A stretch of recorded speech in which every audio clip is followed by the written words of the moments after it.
ఒక cinema function ఎప్పుడు పీస్ఫుల్గా వెళ్ళాలి.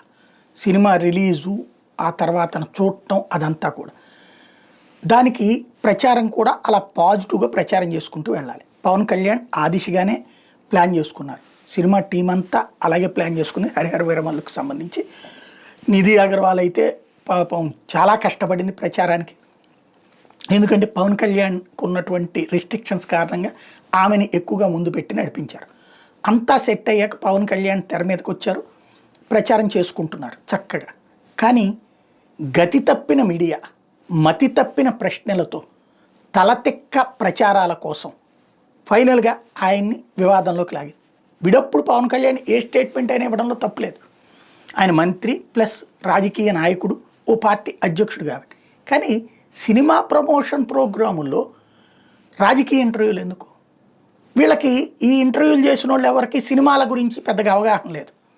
దాంతో వీళ్ళ ప్రశ్నలు రాజకీయ ప్రశ్నలే, దాంతో ఆయన రాజకీయ విమర్శలు. దెన్ ఆటోమేటిక్గా అవతల వాళ్ళని కవ్వించడమే అవుతుంది కదా. వాస్తవంగా వైసీపీ వాళ్ళు ఎవరైనా చూస్తారంటే వైసీపీ వాళ్ళందరూ జగన్ వీరాత్మాలు అని చెప్పి సినిమాలు చూడడం మానేస్తారా?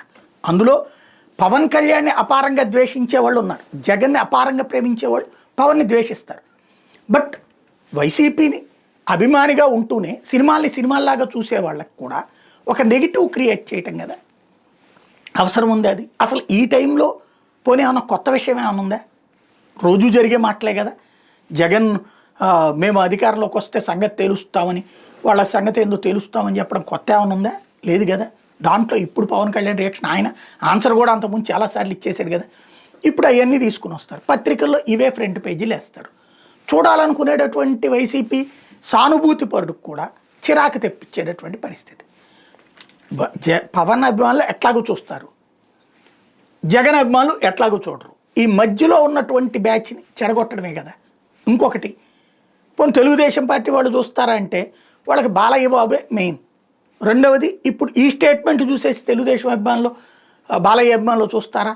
చూడరు. వాళ్ళు సినిమాలాగా చూసేవాళ్ళు చూస్తారు వాళ్ళ దాంట్లో. ఓవరాల్గా పవన్ కష్టమేమో సినిమా ప్రమోషన్ కోసం ఎప్పుడూ చేయనంత కష్టపడుతున్నారు ఆయన. అది చేస్తుంటే మధ్యలో వీళ్ళ అత్యుత్సాహం, వీళ్ళ స్వార్థం కాస్త ఆయనకి శాపమనను కానీ నష్టపరుస్తున్నటువంటి పరిస్థితి చూద్దాం.